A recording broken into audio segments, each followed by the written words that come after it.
be great at like one thing, and bring on people to then be great at these other things.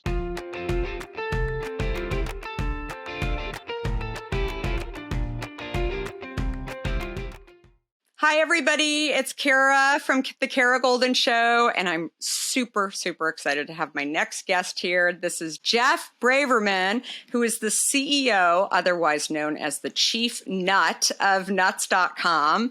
And I absolutely love this brand. I'll tell you, being a transplant from the East Coast, I miss those chestnuts every winter. And so I'm constantly on the hunt for the chestnuts, and nuts.com is my go-to for those chestnuts. And because on the West Coast, we're just not so good at sourcing those chestnuts. So Jeff has saved me. But more than anything, Jeff has this incredible story. It's a family business. He is the CEO or chief nut of nuts.com, but he started it, or he didn't start it. Somebody else started it. I'll let Jeff tell you the whole story in the family. And he's been working at the company since he was 7 years old. I'm sure not getting paid, but he was kind of like inside there.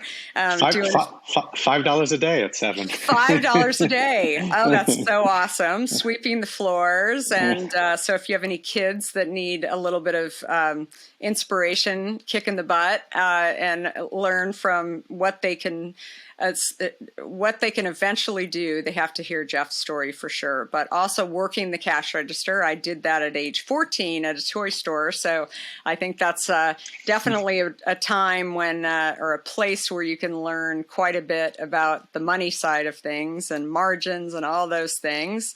But your first, I guess the store was on Mulberry Street and in Newark, New Jersey, and we'll hear a little bit more about that. But as I mentioned, he took it from a local shop to a national brand that ships all over the U.S. while still maintaining their local small business feel to it. And in 2016, Jeff acquired another brand that will get him to share a little bit more about, called Cooper's Chocolate, which was another family business, which he has kept true to its roots and traditions. Totally appreciate that.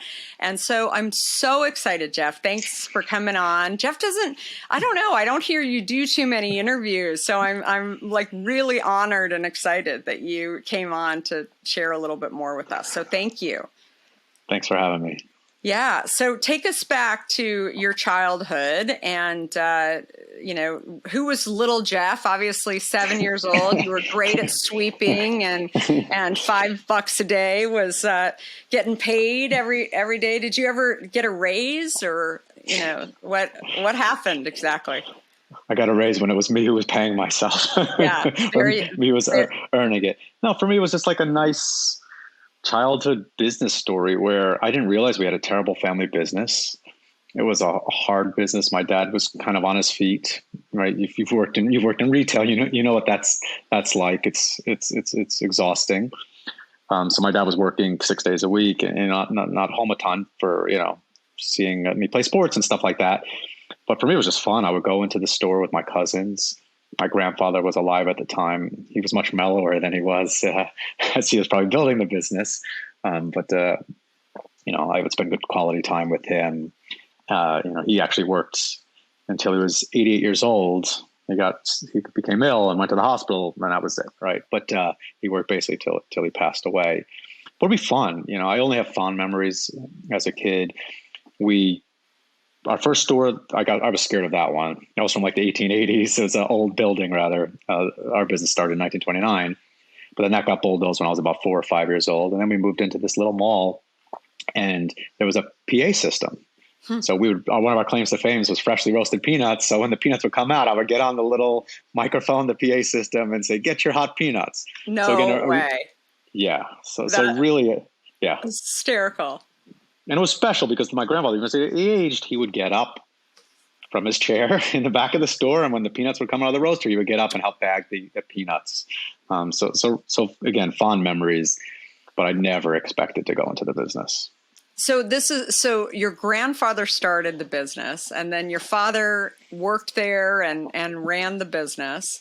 And then and obviously you worked there helping around the store. Then did you go right into the business, or did you do something else in between? So let me rewind for 1 second. So my grandfather started this thing in 1929, basically stayed the same way. I mean, there was ups and downs. I mean, he went off to fight in World War II, came back, and the business he started expanding, and it was this tiny little thing again. Basically stayed this tiny little thing for the next, bunch of years. So my dad and my uncle they felt the need to go into the business. My dad was an engineer, but seeing his parents already older, working so hard, it pained my dad, it pained my uncle. So a family's a tough thing, right? There's a lot of guilt and so on, but they kind of felt like they had no choice but to go into the business. So for me, right, I was just this little kid in the store. My dad never put any expectations of me coming into the business, but I was a freshman in college in 1999. I said, hey, this internet's pretty interesting. Maybe, just maybe, we can sell nuts online. So it was early then. So I did buy nutsonline.com. That was my seventh choice. The previous 6 domains were all taken. That's amazing that you got in 1999. You got nuts.com. That is. No. So that was nutsonline.com. Nuts.com. Well, you remember what the internet was those days. You can imagine what was on that site. Yeah. So I didn't have any money either to buy something, so I had to find something that wasn't taken. But it was just a little bit early. Orders would trickle in. I built the site. I found a kid at college to help me build it, my second semester. And it was just orders here and there trickling along, figured out how to advertise and so on. But no, I wasn't going into the business. I actually graduated and went to work in investment banking. And after at exactly 6 months, I decided I was going to give notice. But a few short weeks before then, I told my dad and my uncle I wanted to come into the family business. And they verbatim said I was nuts. I was making more money than them as a 22-year-old. I was doing great. And there was so much promise in my career trajectory versus they were in a struggling 4-person. It was my dad, my uncle, and 2 employees. And if we have time, I could answer what went behind that decision because I would love. Yeah, I would love to hear it. Yeah, you want to hear it now? We have all the time in the world, Jeff. So I was doing great. I was working for a firm called Blackstone, which is very prestigious now, but was very prestigious then. Mm-hmm. And I was actually managing the job well. A lot of friends of mine would work those, sleepless nights and so on. And I managed a little bit better. Still lots of hours, but I felt there was something in me that I don't want to say like I can do better, but like I felt like I could do better. Mm-hmm. And I love being creative. I love building things. I love the concept of entrepreneurship. And I had a few epiphanies along the way where I took off for Thanksgiving. I had to ask permission to take off for Thanksgiving. And I visited my sister who was living in Spain at the time. And she didn't make much money, but she was really happy. Like, wow, interesting. And I had actually it was a work event. I went and I ended up, a colleague's uncle was there who was this extremely successful entrepreneur. And he was an engineer and was killing himself, working 100+ hour weeks. And finally he said, hey, I'm going to do my own thing. And he kind of gave me I don't know if the word is inspiration or the motivation, but I was like, well, when do I make the jump? Mm-hmm. And he said, I was like, well, do I wait for my bonus at the end of the first year? He's like, no, you leave now. So within the next bunch of weeks I would get a stub bonus. So it was convenient. And it still took a tremendous amount of courage. But for me, I felt like I saw some of the partners in my firm who were making tons of money, like mm-hmm. massive sums of money.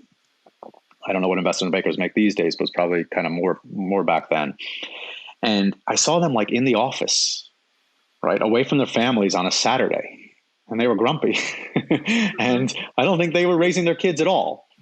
And I didn't want that. And I saw that the problem is they were trapped. It's like kind of like those Goldin handcuffs. How do you get off that track? And your lifestyle changes too as you get wealthier and wealthier, at least in that world.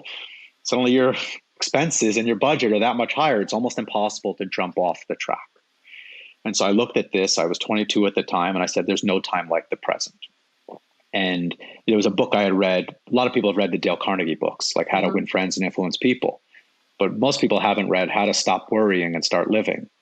And I remember I read that in college, and the point I got from that was, look at your downside. And you may realize that your downside's actually not that bad. So like establish that. What is that real downside? Because in the book, it'll talk about a quadriplegic who's happy. And it's like, well, think about that. Like, what are you going to complain about? And for me, when I established kind of that baseline or that downside, it was, I will become the best high school teacher in the country. I will coach 3 sports. I will figure out how to get to make 6 figures and have a beautiful little house and have 2 kids and have a wonderful life. And kind of it was like, let's go. And I jumped in. Again, my dad and my uncle thought I was nuts. And I also didn't want to take anything away from them because they weren't making much money. So I actually took a draw, not a real salary, but a draw. I took a significant upside in subsequent profit. And that was it. Off to the races. That was it. So you started this online business when you were in college, and then were they continuing it while you were working in investment banking, or yes. had they just sort of stopped it? No. It was like orders were trickling in here and there. So I have a very customer first mindset. My uncle to some extent, my dad less so. I mean, it's tough being in Newark, New Jersey when, right, your retail business is deteriorating year after year, and you have to deal with shoplifters and stuff like that. It wasn't a happy environment at all times. So my dad he would answer the phones, and he wasn't always the friendliest, and so on. Or someone complained, right? It would be an interesting dialogue. But they just kept it going, still early, right? Not so many people were buying food or nuts online at the time, but started building a base. But it was still really tiny. When I joined, it wasn't like this was already taking off. Yeah. It was still in its early stages. That's amazing. Well, I always say too that, and I'm sure you do this as well, what you learned about yourself during, your investment banking years, but also obviously about, businesses and sort of like the economics of that and sort of looking at so many different sectors and what other people were doing. As Steve Jobs used to say, looking back, the dots eventually connect. Like it was meant to be that you saw all this so that you could appreciate it. And I think you laid that story out really well. Correct. But what I found in my life, or there's an expression I learned a long time ago, and it's, man plans and God laughs. Mm-hmm. And for me, it was like, well, then COVID hit, and it's like, oh, you still got to plan like crazy. But, I just frankly, I didn't know the answer when I joined the family business. I actually thought the opportunity, and again, it was tiny. It was 2 employees and my dad and my uncle. Retail had to have some little wholesale business. So we had a little bit more of a sourcing supply chain foundation than just a little store would, because we had to evolve just to survive because retail kept on going down. But I didn't have the perfect answer. I didn't have the grand plan. I thought it was going to be something else. We had been selling to Wegmans at the time. And I thought, well, that was the opportunity. Let's go and do more business with Wegmans. But it turned out that ended up not being the opportunity. But I put my head down and I read books on customer service. I spoke with all 2 employees. I visited our customers. I visited suppliers. We had this wholesale business. I tried to go on the road selling this stuff. And I was like, this is just, some of the stuff is a straight up commodity. I'm not good at this. I'm not a good salesperson. I don't want to do this. So ultimately I leaned into, where are we going to be the most differentiated we can be? And that was going online, really redoubling our efforts online and being the most differentiated online retailer in our space. But that took me months, wasn't years, but took me months to draw up the plan and frankly, to gain the confidence to go after that. But had some, trying different things. Like I said, I would go on the road trying to sell stuff, and I was like, oh, I'm terrible at this, or this sucks. Also, you find these opportunities. So I'll give you a very simple example, because this doesn't mean you have to be a genius. Yeah. And I studied business undergrad, and obviously you could get your MBA, but like you learn so much just by doing. Here's a very simple example. I'll make up the numbers, but we bought raw cashews. For 10, that was $3 a pound. And we were buying roasted cashews for, make this up, but $5 a pound. I was like, wait, but we can pay someone to roast the cashews for 50 cents a pound. Or again, just making up the numbers. I was like, wow, well, $3.50. If we send these cashews, raw cashews, and get them roasted, that's $3.50 a pound. We could save $1.50 a pound. Again, I'm making up these numbers, but that decision saved us $10,000 that first year. When you're a business not making any money, that's like, and it's free. That's unbelievable. Or like, hey, my dad and my uncle were rather dogmatic, very set in their ways, but we were selling salted sunflower seeds in the shell, just as an example. And I was like, well, why don't we sell unsalted, right? We sell salted cashews and unsalted cashews. Let's just apply this logic consistently. Really basic stuff. My dad and my uncle, it's not going to sell. No one wants it. Well, our fifth best-selling product back then quickly became unsalted sunflower seeds in the shell. Why? Well, certain bird owners wanted that for birds, which is like, wow, we had no idea. And diabetics, what are you going to chew at the ball game? You can't have the salted sunflower seeds, so you would have the unsalted. And this is still like truckload volume product for us, and so on. So again, there can be a grand plan, but I think the key is just iterating, using common sense and continually improving. I love it. So what were you touched on this just now, but dealing with a family who has been doing it one way for a long time, I can only imagine, you're coming in and you're saying, what about this way? What about this way? How did you manage that? Like, how did you get them to really understand that it was worth trying? Yeah. Force of will. No, I to be fair, and I've got to give a ton of credit to my dad and my uncle, and specifically to my dad, though. Look, this was a little bit of a role reversal. So when I was he always believed in me and always, invested in my confidence and so on. So when I was in high school, I was managing his money for him. So this is unique. Not that he had so much money, but I was very into stocks and so on and so forth. So I was giving him advice and helping him there. So you have to keep that in mind. I did well academically, was doing well professionally. So there was this continued belief in me. And he also learned from his father. He never got the keys from his father. He had to pitch for years and he had to get his mom involved. He went crying to his mom. This is when he's in his 20s. We should have display cases in the retail store. You had to know you would just ask. You couldn't even see the product. Just think about that. And it took years for him to get that through.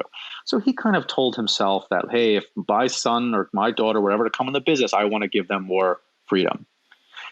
Maybe that was in theory. In practice, it didn't necessarily happen overnight, but very quickly, I started teaching them and we started doing things that they hadn't done before. So for example, we had a wholesale customer that said, hey, can you package stuff for us?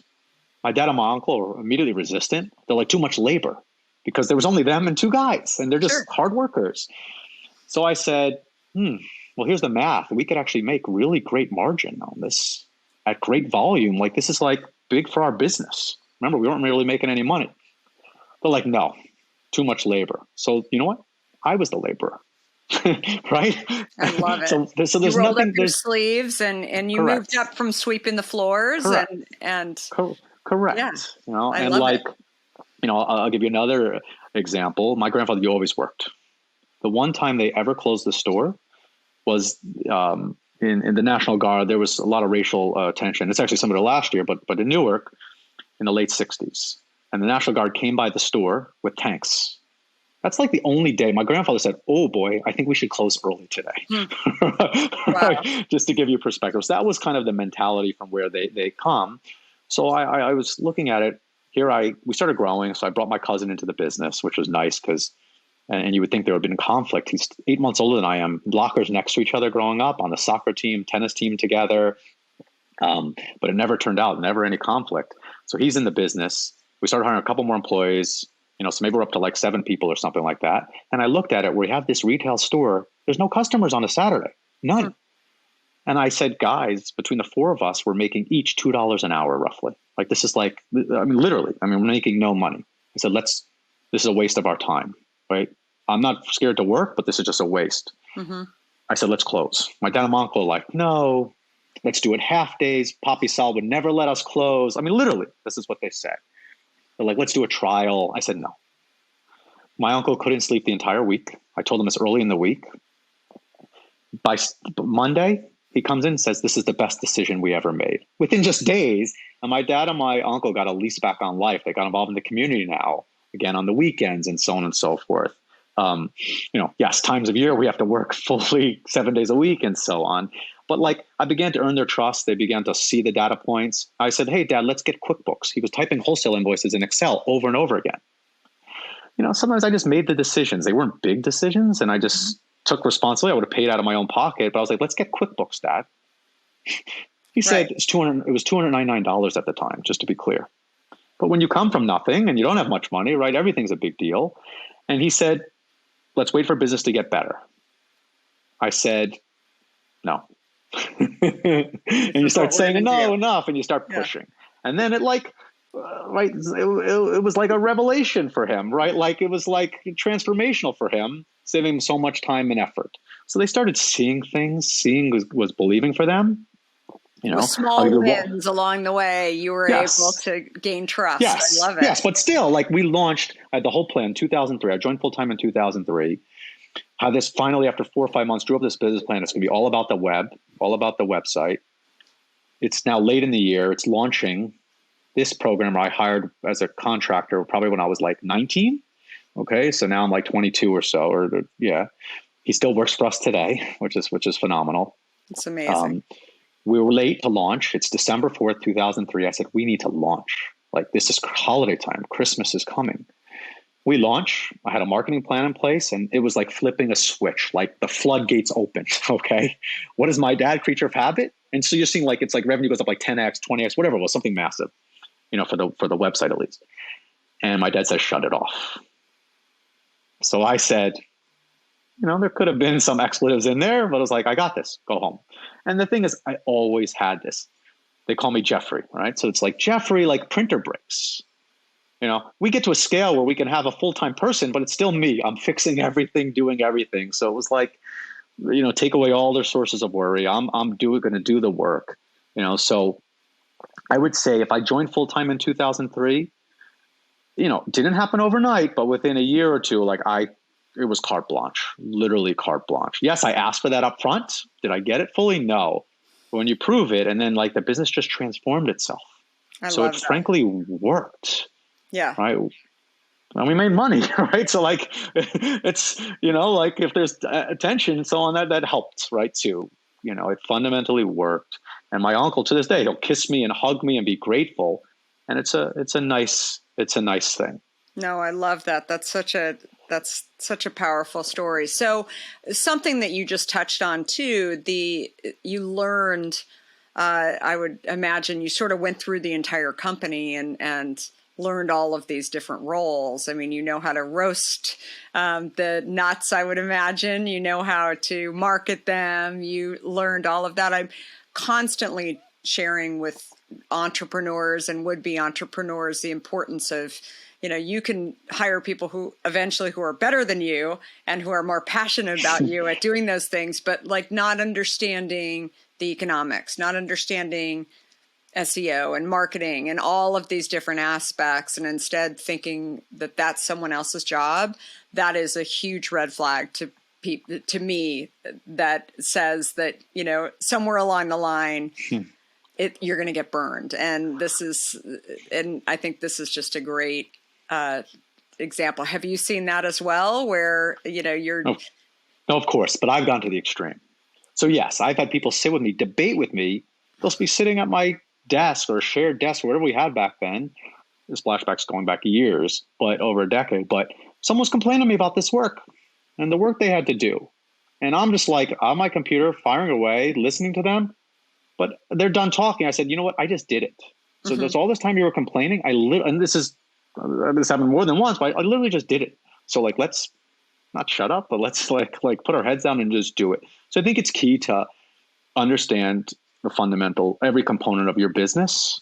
But the mistake I made was not then handing it off when I was ready to hand it off. Because we reached a scale, and I'm still an amateur at hiring. Let's be clear. I mean, we have hundreds and hundreds of more manual laborers, lower skilled workers, and right that, yeah, I've been very good. I've been very good at hiring that. You know, from the professional staff, it's still harder. I'm still figuring that out. And I don't know if you ever really perfect it, right? Good batting averages is 500%. You know, 500 rather is 50%. You know, if people work out and so on. You know, just out there. But for me, what I should have done was, as I perfected something and we had the money to invest, right, I should have then, backfilled and put people in place, because you reach a point where you can't be Superman or Superwoman, anymore. Yeah. Where, look, I've had to do the work of 10 people professionally, and manual labor physically. Oh yeah. Can I run faster and not take breaks and so on? Hey, COVID, I had to relive this because I was removed from that. And then COVID brought that right back. But I can't do the work of, I think in COVID, we probably hired 400 people, like just in the plants, wow. Across our facilities. I can't work like 400 people.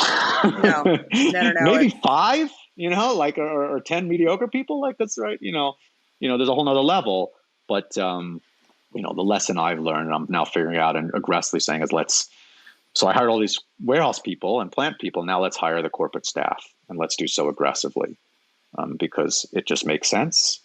And frankly, yes, I was great at all of this stuff or a lot of the stuff in the past, but at this scale, you can't be great at many things. And for me, it's now, let's just be great at like one thing, and bring on people to then be great at these other things. That's amazing.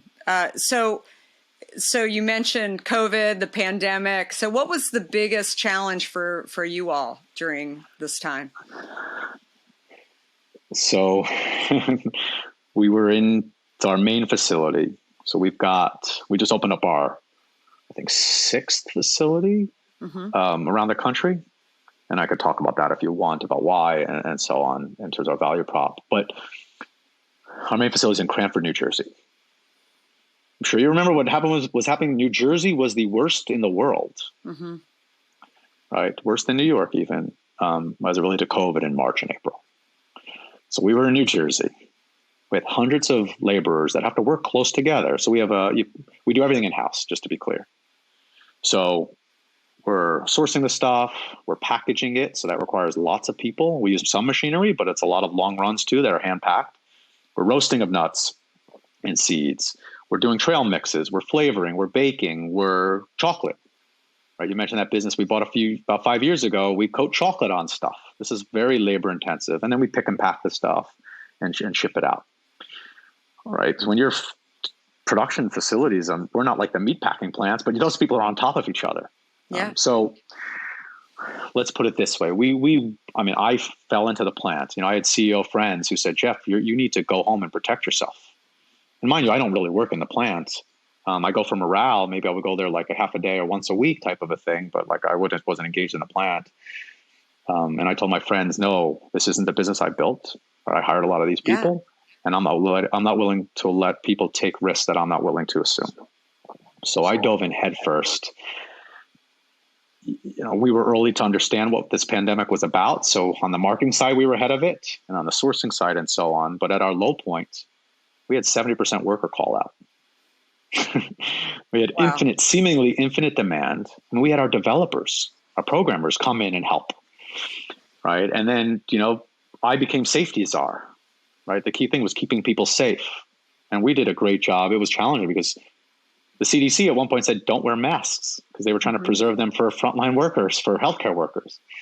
So we then put on, and we couldn't get masks, we put on beard nets, because I thought maybe it'll capture some, you didn't know anything about it, maybe spit or whatever it captures, I had no idea, and then we're like, whoa, well, maybe we should take these off and so on. So it was extremely stressful for me. We have like a weekly business review with corporate, where we go through the numbers and so on. I could barely join. I would join it for like 3 minutes and I had to get back in the plant, but they had to kind of see my face. And, we did have these corporate volunteers, but I remember telling them I could keep this pace up for 2 weeks. I got this 2 weeks, 11 weeks. So I have the luxury of having a guest house out back behind my house. I didn't want to risk getting the family sick, and I didn't know. And this is a tough thing, right? And my ops people applauded me. They're like, Jeff, we know you didn't need to do it.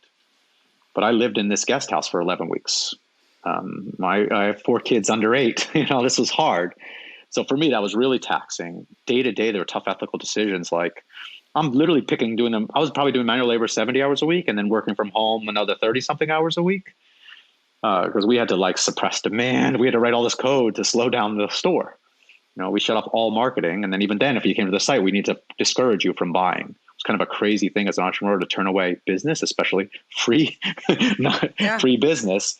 But hey, I was picking orders, and the woman across from me, not old or anything, but had asthma. We knew she had asthma. We sent her home. That meant I had to work that much more. She was one of our best workers. And then we had to hire hundreds of agency temps. But the employees were scared to be by them. They don't know who they are. So that was me. I came home one day, I told my wife, I messed up. I was really close and exposed today because we have scanners and I'm training them on how to use the scanners and so on. So every Monday was a near nervous breakdown for me because our employees would think about it over the weekend and then not show up because they were scared. And on one Monday in particular, when we were at that low point, I'm just physically doing the work and the workers were calling me saying, we have another level. They're like, come up on this mezzanine. We need you to talk. And I'm like, oh God. I try to call my plant manager, who's a native Spanish speaker. I'm relatively fluent, but whatever.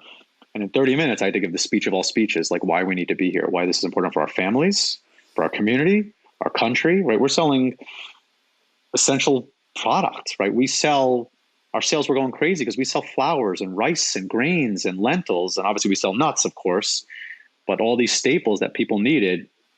I said, we need to be there for everyone. And I said, I'm scared. I told the workers, if we could close this plant for 2 weeks, we would. But this is going to take, unfortunately, I was probably almost right, but this is going to take 18 months. And we're an online business. And this is the greatest time of need for our families and our customers. And we need to be there.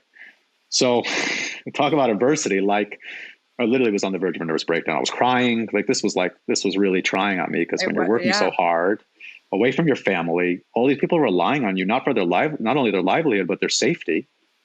And we're in the, ground zero, type of a thing or whatever it's called, of infection. But we rose up. I read that de Blasio was likely slow to close schools in New York because 120,000 kids get their 1 meal a day at school. So we contacted Feeding America. We said, hey, we got food. Can we donate food? And I didn't know if we were going to go out of business, to be clear. But I feel like this is a trying moment to test your own character. So I learned a little bit about myself. They said, sure, but you need to package it. We said, sorry, we don't have workers. So we donated, I think we're up to maybe $200,000. We donated a lot of money to them. And then what I'm really proud of is internally, this wasn't me. Someone said, hey, we're seeing people ship orders to hospitals, to the workers. We ended up on our own and launching a program for essential workers. We shipped it to 6,000 hospitals. We literally shipped a package. It took way longer because we didn't have enough workers. And we tried to package stuff that we could go on a machine. This was $100,000, but more importantly, we saw the impact. We shipped a care package with 100 snack packs to 6,000 hospitals. And we got letters from the Midwest. They're like, no one cares about us here. This is terrible. Because remember the wave? Yeah. It went from the, from the edges of the country in. So it was just a wonderful thing. I was so proud because my team pulled together. We put together a 100-person night shift. We never had a night shift, and it collapsed 2 weeks later because the leads didn't go near them. We scaled again. We had called on corporate to build that shift. Our COO was on the night shift, just to give you perspective. But for me, it was well, we won. We deserved to win. So yes, this was a terrible, unfortunate thing. We've had employees get sick. We actually had an employee pass away. That was the impetus. The hospital, our first donation, our first hospital that we gave the care package, we weren't thinking anything of it, was the hospital that he was really ill in. And that kind of set this thing really in motion. But people pulled together. And now it's we deserve to win in the future because we were, our back was up against the wall. I thought we were closing. Yeah. You had to be an online business and close your doors. And through it all, though, we were shipping. Yes, we had to push out some shipping, but every day, even in our worst times, we shipped about 50% of orders same day. And I think that's a testament to our people. I'm not saying about me, but to our people, because Amazon, I'm sure you remember, it was 2 weeks. You were getting delivery 4 weeks out. you know, For some products. Yeah, for sure. Yeah.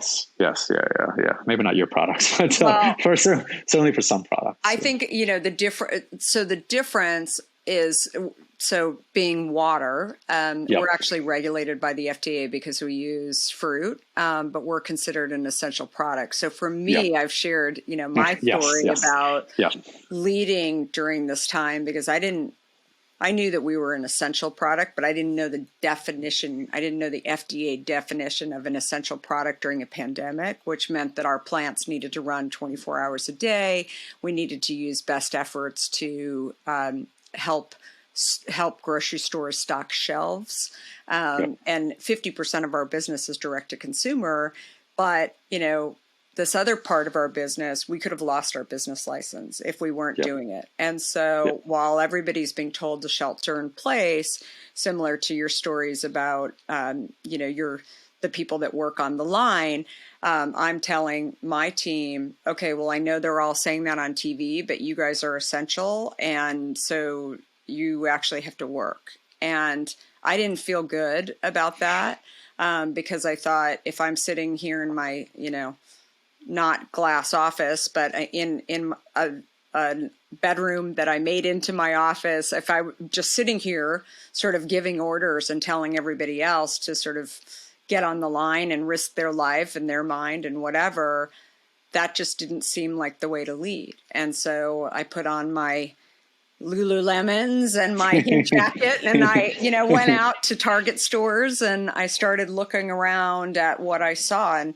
so one of the things that I saw was that, you know, while some stores opened at 7:00 in the morning, I went up to the manager and I said, hey, can we come at 6? Because no people had been in there all night. And I felt more comfortable personally. And they said, sure, I don't care.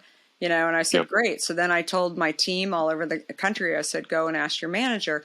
And here, you know, so giving them strategy and tactics and them actually seeing that I took on a route in Marin County where I live. I think, again, how did I know how to lead during that time? I didn't know how to lead during that time. But the only way to know how to lead, which is what you did, was to jump in. And I think No, and I've learned it's analogous to how I built this business. I was the customer. I liked eating this stuff. We started with like 100 products. Now we have thousands of products. But I wanted great quality, great service. If there were a problem, I want it taken care of, and I want to have a relationship with the brand. You know, and that's what we did. But here in this case, like I actually was in their shoes. So I fully put myself in my employees' shoes.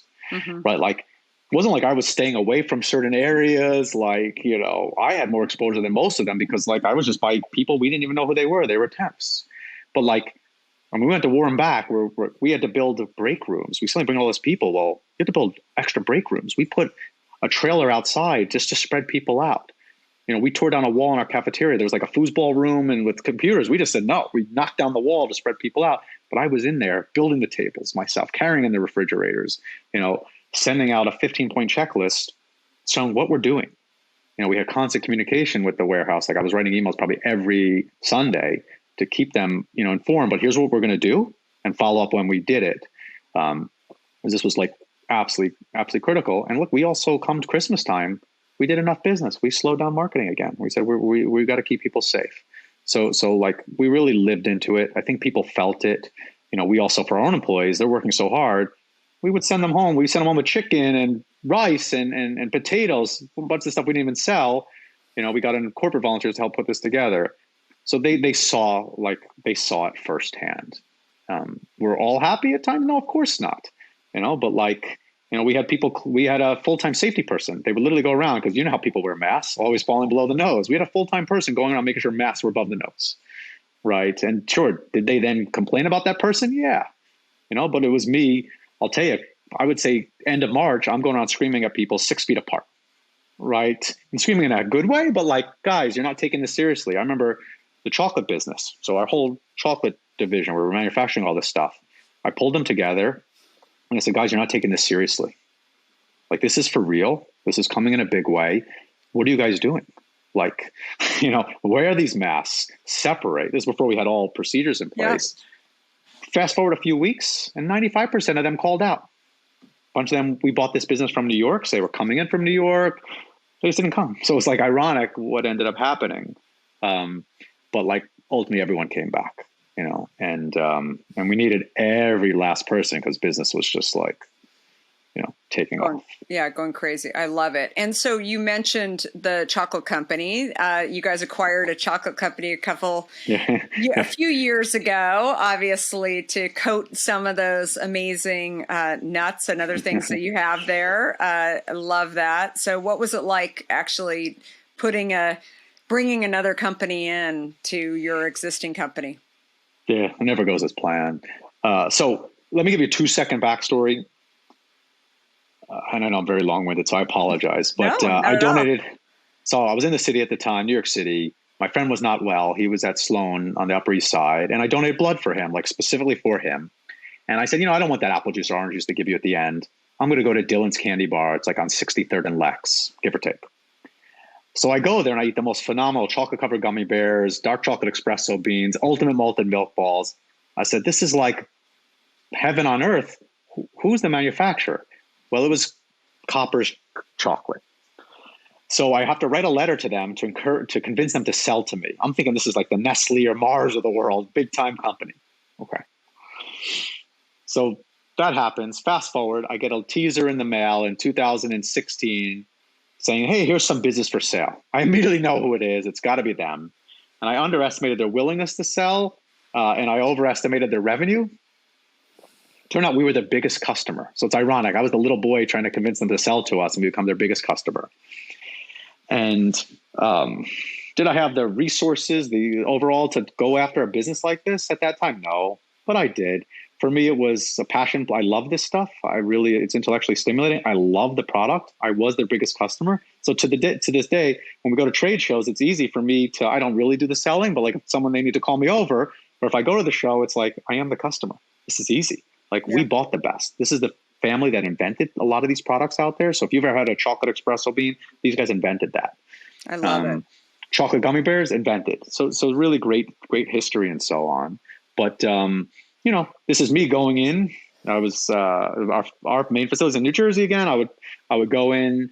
By then I was already living in New Jersey, take the train in a few days a week, me doing the integration, me figuring it out. They didn't have great accounting systems. Me in Spanish, convincing the workers we're going to give them transportation, but they need to physically drive 2 days before we're going to move. They're mutinying, saying we're not driving. I'm like, well, this is why that doesn't make sense. We move it into our facility. We didn't have space. We still moved it in. We had no idea what relative humidity was. Come August and it's really hot and humid. Oh, we learned. They just existed. They were in six floors. Totally different business issues, right? Correct. I mean, they existed forever. They were for 6 floors, believe it or not, in the West Village. The family they were selling the building for a lot more than the value of the business. August came and it got a little humid. They would just not produce. No, we're a real business. We gotta produce. So it took us some time. I had a sales plan where, hey, we're going to double sales in year 1.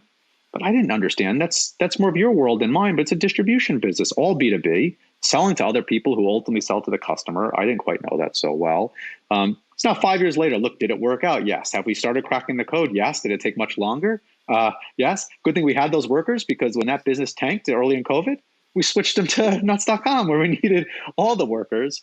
But then fittingly, we'll probably do nuts.com alone. We'll do as a customer of Copper's. And it's really one business now, but it's basically this year we'll do the revenue of 5 years ago of the whole business, so just us alone, and then we crack the code with other customers and so on. So, great plans, but for me, it's business is business. You could understand the fundamentals pretty well. Did I do deep for our business with nuts.com? We understand customer cohorts to the T, where we know everything and how customers are going to behave and so on. Did I do that level of due diligence on this to understand? No. Should I have? Yeah, probably, because they had some good customers that were dropping off, you know, and some stuff is imported and the strong dollar helped numbers and so on. So certainly I learned some lessons. If I could do it again, yes, would I do some stuff differently? But for me, I love it now. We actually could have, we had the cash to buy the business because I run this thing pretty conservatively, but I put on debt just to learn. Let me learn about covenants and so on when it's small and doesn't matter as much.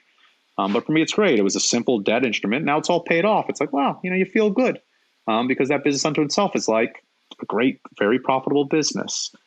So yeah, and it's delicious. It's absolutely delicious. It is really, really good. I love it.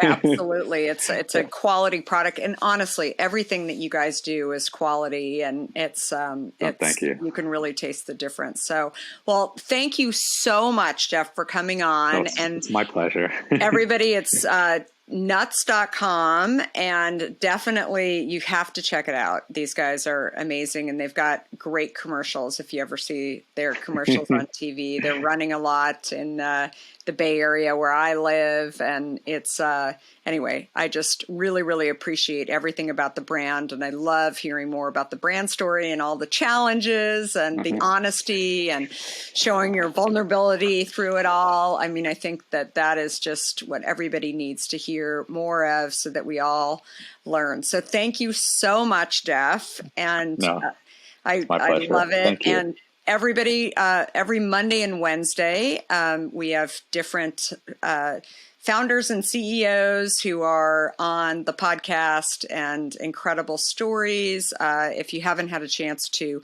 pick up a copy of my book, Undaunted: Overcoming Doubts and Doubters, please do. And I'm all over social media at Kara Goldin with an I. And thanks, everyone. Have a great rest of the week.